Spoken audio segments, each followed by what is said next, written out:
네, 오늘 4부 특별한 코너로 준비를 했습니다. 정치권에서 일당백을 하고 있는 용자들을 모셨는데요. 더불어민주당 경남도지사 후보였던 양문석 박사, 또 국민의힘 선대본의 대변인이었던 김병민 경희대 개공교수 함께합니다. 안녕하십니까? 네, 안녕하세요. 자, 두 분은 우리 청취자들의 요청이 좀 많았습니다. 가장 거센 입들이다. 그런가요? 동의하십니까? 김병민 우리 교수님은 조근조근한데 끝까지 말을 하는 스타일이거든요. 지지 않습니다. 양문석 우리 박사님은 조근조근하지 않습니다. 상당히 좀 거칠기도 하고 또 끝까지 말씀을 하신. 그래서 우리 청취자분들이 두 분을 좀 만나게 해달라. 그래서 제목도 용자들이라고 이렇게 달았는데 뭐 괜찮습니까? 네. 동의하십니까? 말씀을 하셔가지고 제가 좋습니다. 뭐 할 얘기들이 너무 많기 때문에 하여튼 두 분 많은 의견들 좀 부탁드리고요. 자, 새 정부 평가 우리 두 용자들이 한번 해주시면 좋을 것 같아요. 좀 간단하게 국정 운영 점수 한번 매겨볼까요? 이런 것 딴 데서 많이 했을 것 같기도 한데. 근데 이 국정이 시작된 지 2달 됐거든요. 그러니까요. 학교에서도 대학 강의 평가를 하고 또 성적을 매기려면 6개월 정도 지나야 되는데 아직 중간고사 볼 시즌도 돌아오지 않은 정도의 시간이어서 점수를 평가하기 좀 그렇다. 아직까지는. 대신 빨간불, 파란불 이렇게 신호로 좀 얘기를 하게 되면 신호로 좀 얘기해주세요. 빨간불 적신호가 들어온 건 맞다. 네. 노란불도 아니고 빨간불입니까? 빨간불에 대한 적신호가 시작이 좀 세게 들어왔는데 그만큼 애정을 갖고 있는 사람들의 신호라고 저는 생각을 하거든요. 특히 보수층에서도 지금 이대로 가면 조금 곤란하지 않냐 이런 신호를 주고 있는 건 빠르게 좀 수습하고 게다가 이 경제 위기 속에서 국민의 삶이 워낙 어렵고 힘든 시기이기 때문에 지금 좀 바로잡을 적기다라고 여러 경고 신호 등이 켜지고 있는 건 맞습니다. 애둘러서 이렇게 표현을 딱 해요. 이렇게 점수도 안 매기고 빨간불이다. 그러니까 대변인 출신답게 빨간불, 파란불로 하는데 지금 벌써 평가하고 점수를 물어보는 상황까지 와 있단 말이에요. 이게 상당히 안 좋단 말이에요. 점수는 34.5점이죠. 예? 34.5점요? 지지율을. 점수는 100점 만점에 34.5라고 저는 이야기를 하는데요. 기본적으로 벌써부터 평가를 하자, 점수를 내자. 중간고사 원래 2개월 하고 나면 중간고사 보죠. 그리고 또 2개월 하고 나면 기말고사 보죠. 그런데 6개월 정도의 기본적인 미럴 기간, 허니문 이런 부분들이 완전히 사라졌단 말이에요. 그리고 그 허니문을 발로 찬 사람이 윤석열 대통령이죠. 그리고 그 부분에 있어서 뭐 무능, 성과 뭐 이런 부분은 다 빼고 태도의 문제가 가장 크단 말이에요. 태도. 남 탓과 환경 탓이 계속해서 나왔단 말입니다. 전 정부 탓, 민변으로 도배했다. 전 정부 장관보다 훨씬 낫지 않냐. 절대평가와 상대평가를 놓고 봤었을 때 끊임없이 전 정권과 비교하면서 상대평가를 받으려고 했다. 그러니까 국민의힘 대변인 중에 한 사람이 그렇게 이야기했잖아요. 정권 교체론이 왜 등장했냐. 전 정권보다 더 잘하라고, 더 낫게 하라고 정권 교체론이 등장을 했고 결국 윤석열 대통령을 대통령으로 뽑아준 건 아니냐. 그런데 언제까지 남 탓할 거냐라고 이야기하는 부분. 두 번째, 경제 환경과 국제 정세가 상당히 안 좋아요. 그러면 이거는 우리가 어쩔 수 할 도리가 없는 거야.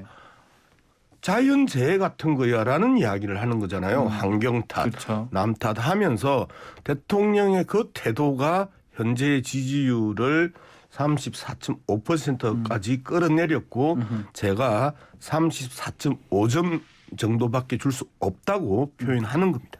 환경도 환경이지만 그 태도가 좀 더 문제라는데요. 여론조사가 지금 어제죠. 어제 말씀하신 게 어제 거예요.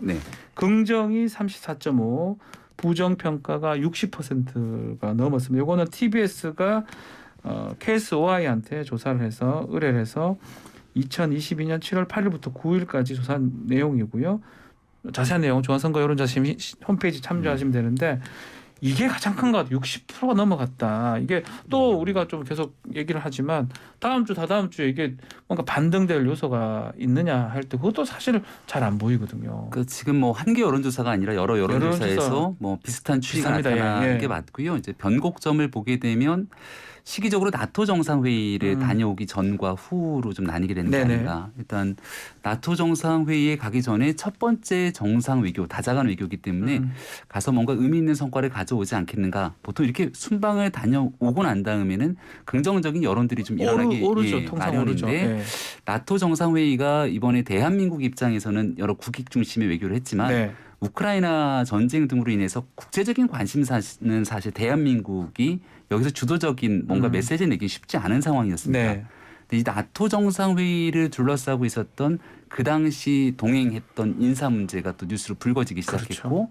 돌아오고 난 다음에 있었던 대통령 재가에서 보건복지부 장관은 자진 사퇴를 했지만 교육부 장관의 임명을 강행하지 않았습니까? 인사청문회 없이 그냥. 이런 일들이 반복되기 시작하면서부터 국민들이 보기에 조금 더 지금의 위기를 이겨내기 위해서 더 많이 소통하고 경청하고 천천히 갔으면 좋겠는데 이런 일들이 이제 반복적으로 나타났다는 데에 대한 불편한 심정들이 여론조사에 좀 반영된 것이 아닌가 싶고요. 경제 문제 이제 쭉 말씀을 주셨는데 우리가 90년대 IMF 또 2000년대 후반 리먼 브라더스 금융위기 이런 게 오면 제일 먼저 국민들께서 바라는 건 전 국민의 단합과 화합이거든요. 그러니까 우리가 금모으기 운동도 마찬가지고 국민 전체가 모이려면 여당과 야당 정파를 가리지 않고 함께 모여야 되거든요. 근데 지금 국민의힘의 현재 상황을 지켜보게 되면 당내에서도 갈등의 목소리가 상당합니다. 윤석열 대통령에게 선거 때 기대했던 국민들의 마음이라는 건 사실 사람에게 충성하지 않는다는 그런 얘기들처럼 이쪽에도 저쪽에도 편가르지 않고 함께 새로운 정부를 좀 만들어 갈 거라는 기대감들이 누구보다 높았습니다. 그래서 그 갭에 대한 차이들 때문에 지금 현재 많은 여론조사 수치가 반영되고 있는 건데요. 윤 대통령에게 모아줬던 국민들의 그 기대와 바람, 그 초심을 좀 다시 한번 생각하고 조금씩 조정해 나가면 지금 다소 안 좋았던 여론조사 얼마든지 저는 반대 얘기든 많다고 봅니다. 좋아질 기회가 보인다. 많다. 근데 이제 수치로 좀 바라볼 필요가 있습니다. 득표율 대비를 좀 봐야 되는데 1,700만 표 정도를 득표했단 말이에요. 그리고 이 1,700만 표를 100%로 봤었을 때 한 510만 표가 이탈했단 말이에요. 510만 표 이탈했다. 지지를 지금 철회하고 있는 과정이고 여론조사 수치상 단순 대비하면 한 30%가 빠졌고 500만 표 정도가 지지를 철회했단 말이죠. 자, 그렇게 전 정부에 대한 비판적 의식들이 컸는데 실제 이결을 쳐다보니까 구간이 명간이네. 이런 흐름. 자, 세계 6대 군사 강국의 7대 경제 대국을 이어받았는데 지금 상황에서는 온통 무너지고 있단 말이에요. 자, 고물가, 고금리, 고유가, 고환율 이런 부분에 대해서 실질적이고 구체적인 어떤 대안도 지금까지 내놓은 적이 없어요. 경제 정책적으로 실력의 문제가 뚜렷이 드러나고 있고, 그다음에 방금 김 대변인 이야기했던 것처럼 인사 문제에 대해서 또 남 탓을 하고 전 정부 장관들보다 훨씬 낫다. 근데 뭐 이런 이야기. 그다음에 민변이 도배했다. 뭐 이런 이야기 하면서 끊임없이 스스로의 평가에서 절대평가로 넘어가고 절대평가에서 나는 지금 현재 최선을 다하고 있다. 조금만 더 기다려달라. 혹시 부족한 부분이 있어도 국민 여러분들이 저의 의지와 이 결단을 믿고 좀 지켜봐달라. 이게 아니고 전 정부보다 낫지 않아요? 라고 하면서 건들건들 하는 이런 태도들이 이제 계속 반영됐을 것이다.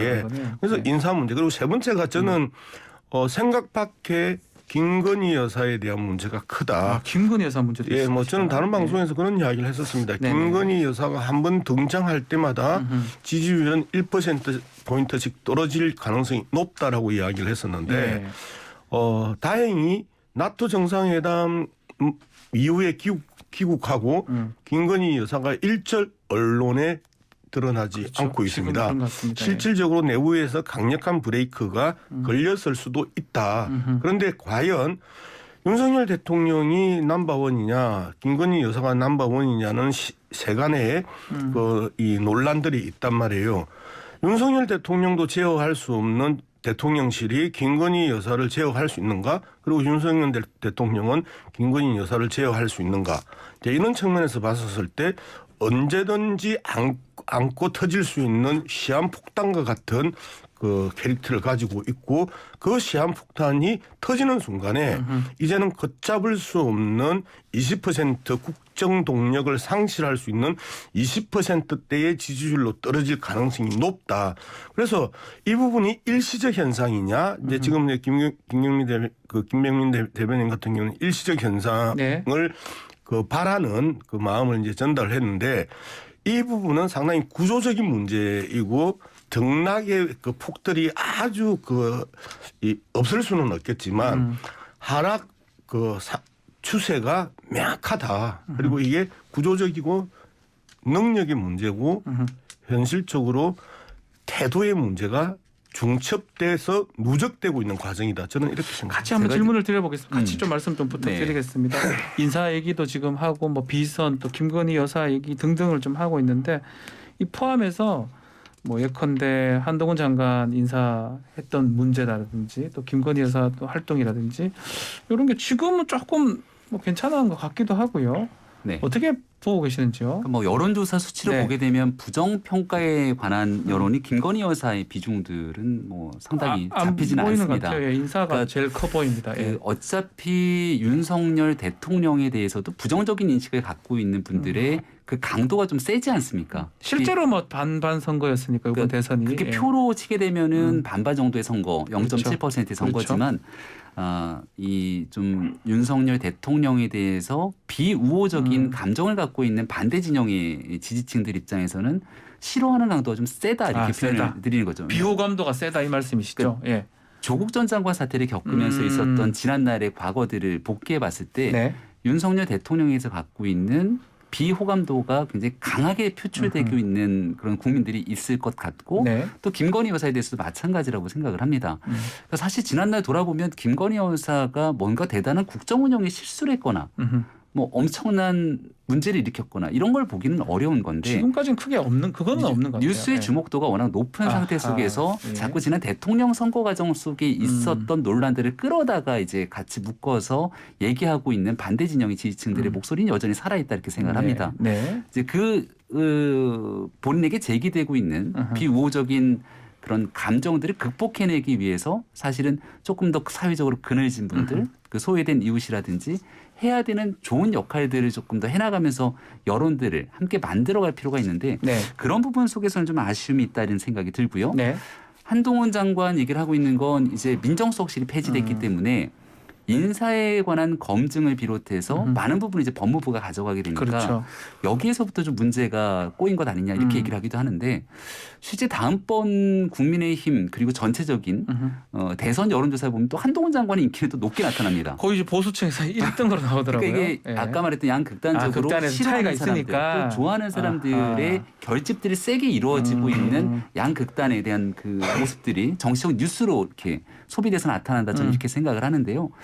지금 보수층 지지율이 빠지고 있는 결정적인 이유 중에 하나는 인사가 이곳저곳에서 진행이 되고 있는데 보이는 좀 다양한 모습으로 국민들께 국정을 끌고 갈 수 있는 모습을 보였으면 좋겠다 싶지만 국민의힘이나 보수진영 전체에 대해서 바라봤을 때 다소 생소한 인사들이 임명이 되면서 여기에 만약 부정적인 인식으로 사고가 터져버리고 나니까 좀 답답하다 이런 인식을 갖고 있는 분들도 많이 있는 것 같습니다.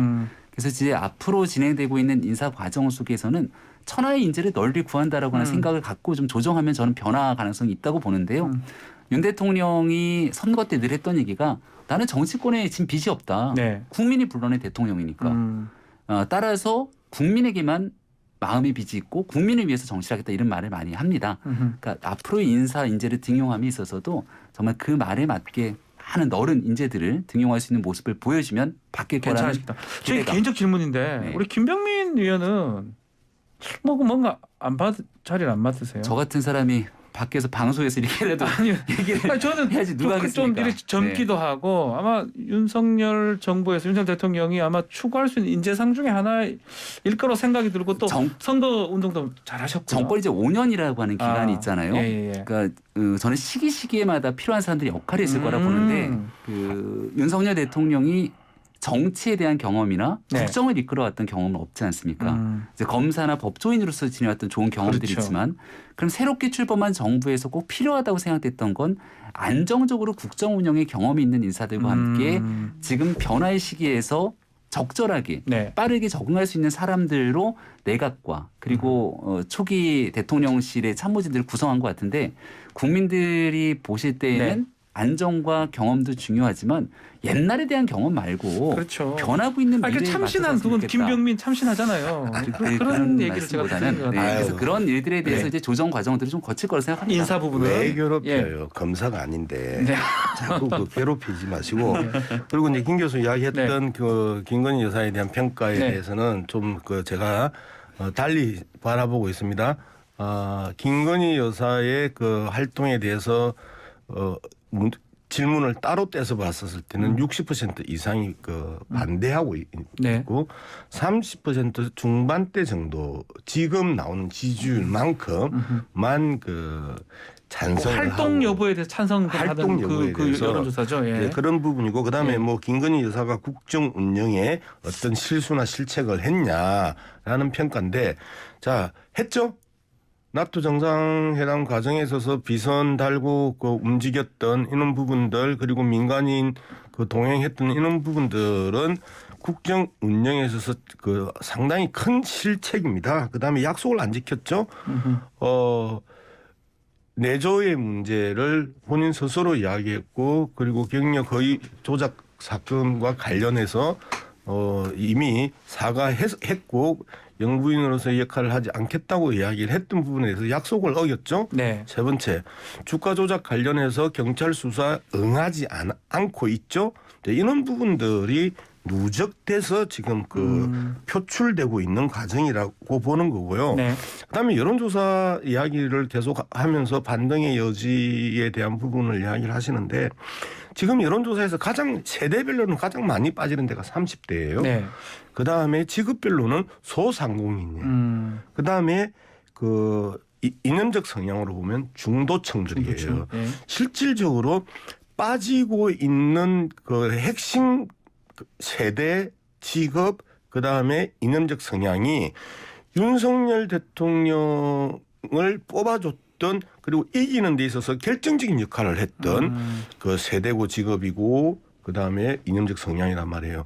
요 핵심 지지층이 빠지면서 결국은 이제는 이 지역적 지지 기반 나중에 이제 이게 진행이 되면 지역적 지지 기반만 남는 형해화된 지지율로 전락할 가능성이 높다라는 측면에서 저는 지금보다 훨씬 더 강하게 이 문제를 여권이 바라봐야 된다.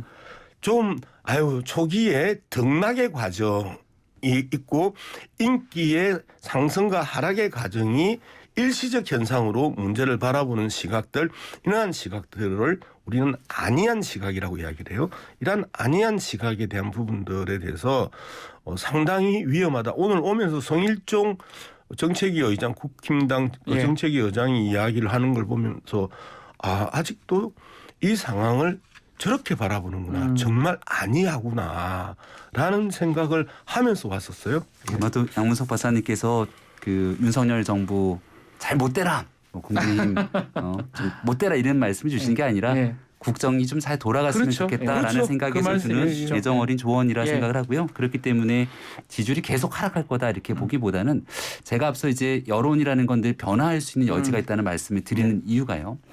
처음에 3월 9일 당선이 되고 나서 인수위 시절 5월 10일 대통령 취임하기 전까지 부정평가에서 가장 높은 요소를 차지했던 게 뭔지 혹시 기억하십니까?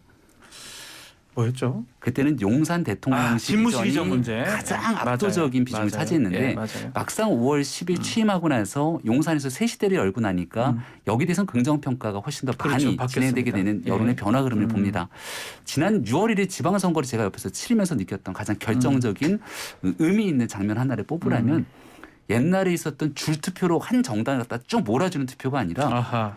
시민들께서 소신 있는 의식을 가지고 사람을 보고 골라찍게 하는 소신 투표를 한다는 겁니다. 약간 시장하고 기초단체장 그럼요. 달랐어요. 네, 예. 뭐 지방의원도 또 다르게 다르고요. 찍어버리고. 예. 그래서 말씀 주신 것처럼 중도층들에서 얼마든지 정권에 대한 맹목적인 신뢰를 갖고 있는 게 아니라 잘하라고 뽑아줬는데 네. 내 기대치에 못 미친다 그러면 여론이 잠깐 돌릴 수 있지만 다시 그 눈높이를 충족하기 위해서 노력하는 모습을 보이면 얼마든지 변할 수 있다고 보는 것이 합리적인 얘기가 아닐까 싶습니다. 자, 요 얘기는 아마 좀 미래형 부분이기 때문에 계속적으로 이제 하기 좀 그렇고 요 하나만 딱 짚어보고 뭐 국민의힘이나 또 정당 얘기로 좀 넘어가 보겠습니다. 최근에 MBC 유튜브 영상 썸네일 보셨는지 모르겠는데 예. 뭐 문구가 그거예요. 김건희 또 사고 쳤다. 이 문구 가지고 인권위 진정이 접수가 됐습니다.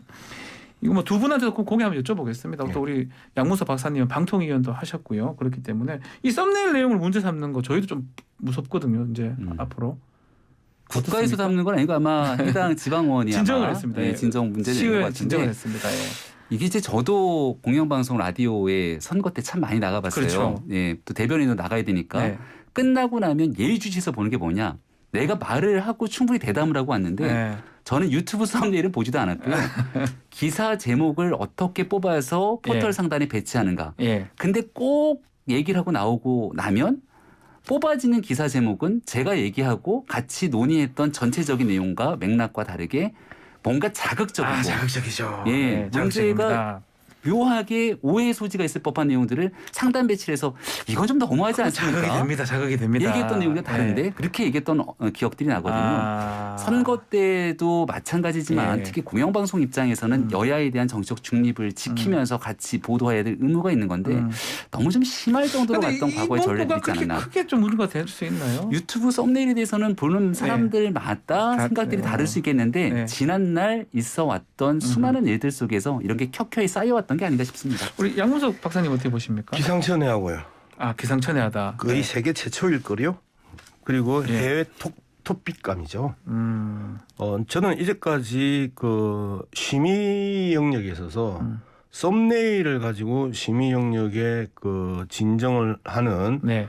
행태는 처음 봤습니다. 제가 과문해서 그럴 수도 있겠지만 기본적인 썸네일의 성격은요. 상업적이고 자극적인 게 기본적인 성격이고 그 썸네일에 대한 그 독자들이나 시청자들은 그러한 전제를 놓고 썸네일에 접근합니다. 네. 그래서 광고 홍보물 중에 가장 자극적이고 상업적인 영역의 그 속성을 가지고 있는 썸네일을 향해서 진정을 한다. 그리고 인권위에 그리고 여당 그 소속의 그 선출직 위원이 이 부분은 정말 기상천외하다. 그리고 세계 최초의 사건일 거다. 그리고 웃기는 해외 토픽입니다. 저는 이렇게 생각합니다. 알겠습니다. 자 이제 정당 우리 각 당 얘기 좀 해보겠습니다. 두 분이 근데 생각보다 또 조곤조곤하게 말씀을 하시니까 불꽃이 저는 불꽃튀긴다 느껴지는데 네. 우리 청자분들은 너무 안 싸운다. 아니요 너무 좋다 듣기 좋다라는 분들이 많으세요. 우리 박 의원이 그 우리의 토론 태도에 대해서 별로 마음에 안 드나요? 아니요 전혀 그렇지 않습니다. 사실 다른 데 보면 막 끼어들어서 이게 우리가 오디오가 물린다고 얘기합니다. 네. 그런 경우가 많은데 오늘 그런 거 없고 다만 이제 시간이 늘어져 가지고 지금 몇 개 주제를 못 다룬다. 이게 조금 아쉬운데요. 자 빨리 좀 가보면요. 국민의힘 이준석 대표 징계 관련해서 결국은 권성도 원내대표의 지금 직무대행 체제로 가기로 했는데 전당대회는 안 하는 걸로 이렇게 결정한 것 같습니다. 어떤 의미가 있는 겁니까? 그 이준석 대표가 네. 6개월 당원권 정지지만 당 대표지 않습니까? 네. 그럼 당 대표가 있는데 전당대회 치르는 건 말이 안 되는 일이죠. 그러니까 이걸 가이드라인을 명확하게 줄 필요가 있는데 예.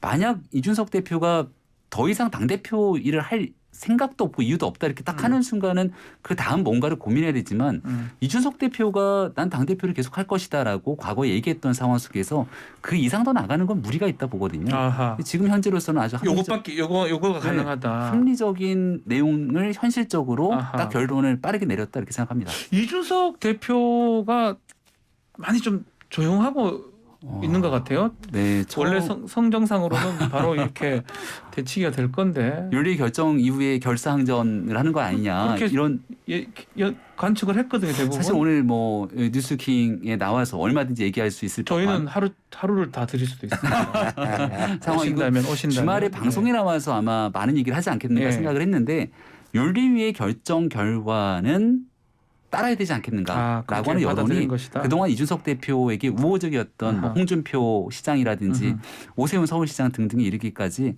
많은 여론들이 흘러가는 것들을 감안한 게 아닌가 생각합니다. 합쳐서 의총 결과도 좀 분석해 주시고 일각에서는 결국 이 직무대행체제, 권성동 직무대행체제가 윤석열 대통령 의중이 반영된 거 아니냐 이런 분석들이 좀 있더라고요. 그 1차적으로 각각의 그 주체들의 이해관계가 맞물려 있습니다. 일단 이준석 대표 문제에 대해서 합리적인 의심이 있는 부분이 지금 계속해서 자명 중인데 이 자명이 6개월 지속된다라는 전제 속에서는 경찰 조사와 구속 여부에 대해서 뭔가의 그 거래를 의심할 수 있고요. 그리고 이 가능성이 저는 높다고 보는 거고요. 그다음에 권성동 직무대행 입장에서는 이후에 그 핵심 당권 주자 중에 한 사람이란 말이에요. 그 공천권을 쥐는 핵심 당권 주자이고 그리고 윤심을 반영하고 있기 때문에 준비하는 시간이 필요하고요. 그다음에 지금 당권 주자로 그 거론되고 있는 김기현, 장제원 각각의 그 조직 정비를 하면서 그 3개월에서 6개월 정도의 시간들이 필요합니다. 그리고 또 한 명의 그 이 당권 주자로 등장할 수 있는 안철수 의원 같은 경우도 당에 뿌리를 내리고 그리고 안철수계나 안철수 의호 지지 세력들을 그 확보해 나가는 과정이기 때문에 이 6개월은 아주 의미 있는 각각의 그 정치적 주체들 당사자들에게는 의미 있는 시간들이기 때문에 이 시간들을 적극 활용하려고 하는 그 기본적인 공감대들이 만들어졌다 저는 그렇게 평가합니다. 이준석 대표 그 가처분이나 재심 이런 거는 할 가능성이 없다고 봅니다. 없다고 보십니까? 예를 들어 법원이 정당의 결정이나 판단에 끼어들어서 다른 결정을 내리는 경우가 많지 않은데 여기서 안 받아들이면 그 순간 이준석 대표가 얘기했던 정당성이 훼손되게 되는 상황으로 갈 수 있어서 아마 그렇게 갈 가능성은 거의 없다고 봅니다. 이거 질문도 한번 우리 김병민 의원한테 한번 들어볼게요. 그 7억 각서가 지금 결정적인 징계의 원인이 되지 않겠습니까? 일각의 보도 또 저희가 권은희 의원하고 좀 인터뷰를 했을 때는 그 결정적 증거가 예전 선거 당시 대선 당시에 안철수 후보랑 단일화하는데 또 활용됐다 이런 보도 또 내용이 있거든요. 한 언론 탐사 보도에서 여기에 보면 김성진 씨라고 구속돼 있는 인사가 전 대표. 이준석 대표와 직접적인 인간 관계를 통해서 여기를 통한 접대가 이루어졌다는 것이 이제 의혹의 핵심인 건데 이 중간에 심부름을 했다는 사람이 껴있는 거잖아요. 그 심부름을 했다는 사람이 이 얘기 저 얘기 떠들고 다니는 게 보도가 되고 있어서 저는 이런 내용들은 좀 보도의 근거로서 김성진 씨 얘기를 바탕으로 핵심적인 물증으로 보도를 하면 좋겠지. 중간에 껴갖고 이 얘기 저 얘기 하는 이런 내용들을 가지고 언급이 나오는 순간 해당 당사자 껴있는 안철수 의원 같은 경우는 오히려 이 문제가 사실이 아닐 경우 또 다른 피해자가 되는 것 아닙니까? 좀 보도에 대한 신중을 기했으면 좋겠다 생각합니다. 알겠습니다. 자, 민주당 얘기도 잠깐만 좀 해보면 이재명 의원이 주말에 광주 방문을 했던데 멈출 수 없다. 하겠다. 뭐 이런 뉘앙스로 봤을 때는 출마 선언 언제 합니까? 곧 할 것 같기도 하고. 모든 결과는 이재명의 부족함 때문이지만 그렇다고 이 자리에서 멈출 수 없다. 이제 이렇게 이야기를 했는데요. 출마 선언은 어쨌든 뭐 17일 그 18일 날이 마감일입니다. 그러면 뭐 늦어도 이번 주말 전후로 하지 않을까. 이번 주말에 17일 월요일이 이제 그거니까 할 것이다. 그래서 오늘 내일 뭐 까지도 생각할 수 있다 이러면 이렇게 생각합니다. 또 이 민주당 출마 관련해서 박지원 전 위원장 얘기가 계속 나오고 있습니다. 지금 본인 또 출마 안 되면 이재명 의원도 출마하지 마라 이렇게 강하게 주장을 계속 하고 있는데 이 대립각을 계속 세우고 있는 모습 이렇게 타당이지만 어떻게 바라보고 계십니까? 그러니까 정치의 배경이 좀 탄탄하지 않는 새로운 신진 정치인들 입장에서 가장 빠르게 성장하는 길은 가장 센 사람이랑 맞붙는 일이죠. 그러니까 이재명 의원과 딱 대립각을 세우면서 본인 정치의 길을 가게 되는 게 주목도를 높일 수는 있는데 네. 근데 이제 그렇게 대립각을 세운 다음에 본인이 하고자 하는 성과들을 내야 되는데 박지원 비대위원장 입장에서는 지금 현재 그 성과를 내는 결실을 잘 맺지는 못하고 있는 것 같아서 좀 바깥에서 지켜보기엔 약간 안타깝습니다. 안타깝다. 죄를 뿌린다고 저는 생각하는데요. 뭐 전체적인 민주당 전당대회의 기본적인 성격 자체를 죄를 뿌린다고 생각하는데 문제는요. 여러분들이 좀 기억해 볼 필요가 있는 게 소위 말해서 수박이라고 비판받았던 그 분들이 지난 한 일주일 동안 전혀 나타나지 않고 있어요. 박지원 전 비대위원장이 전면에 나서면서 그들은 다 뒤로 숨어버렸단 말이에요. 그리고 그들의 목소리들이 전혀 들리지 않아요. 즉 나쁜 의미로 보면 총알바지 역할을 하고 있는 것이고요. 그리고 뭐 그들의 눈에서 보면 최전방 공격수 역할을 하면서 이재명의 흠집을 내려고 하는 마지막 발악적 시도다. 저는 그렇게 평가할 수 있습니다. 자, 이제 한 1분 정도 남았는데 뭐 우리 젊은 정치인 우리 이준석 대표도 그렇고 또 박지원 전 위원장도 그렇고 이 우리 김병민 의원도 제가 오래전부터 알았지만 참 젊은 정치인 중에 한 분 아니겠습니까? 유력한 정치인 한 분 아니겠습니까? 앞으로 어떻게 하는 게 좀 맞는지 이 얘기를 하고 마무리를 좀 지으면 좋을 것 같아요. 박지원 비대위원장도 좋은 역할 대선 때 하지 않았습니까? 민주당이 다 주장했던 것처럼. 그리고 20대 때 비상대책위원장을 맡아서 그 정도 역할을 했다는 것은 놀라울 정도의 성과를 냈다 생각을 합니다. 이준석 대표도 30대 당대표로 대선 지선에 또 역사를 썼던 사람이거든요. 그 두 사람 다 가지고 있었던 가장 안타까운 아킬레스점은 나 아니면 안 돼 라고 하는 지점들로 모든 것들을 좀 본인 중심으로 끌고 가려고 하는 욕심들이 과하지 않나 이런 생각도 듭니다. 정치는 결코 혼자 할 수 있는 게 아니라 주변 사람들과 같이 하는 것이기 때문에 가다가 쉬어갈 수도 있는 것이고 넘어질 수도 있는 거지 않습니까? 좀 쉴 때 쉬어갈 수 있는 여유를 가지면서 다른 사람들과 함께 할 수 있는 모습만 보일 수 있다면 다른 사람들이 함께 정치할 수 있는 길들도 넓어지고 본인들의 미래에도 있을 거라 생각합니다. 우리 한 말씀 짧게 시간이 다들 죄송합니다. 짧게 마무리하시죠 그냥. 알겠습니다. 잘하라고 좀 응원 주십시오. 젊은 정치인들.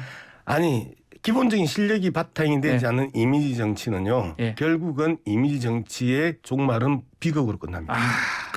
묵직합니다. 알겠습니다. 자, 오늘 말씀 오늘 용자들 여기서 마무리를 하겠습니다. 지금까지 김병민 경희대 교수 또 양문석 언론학 박사 함께했습니다. 감사합니다. 고맙습니다. 고맙습니다.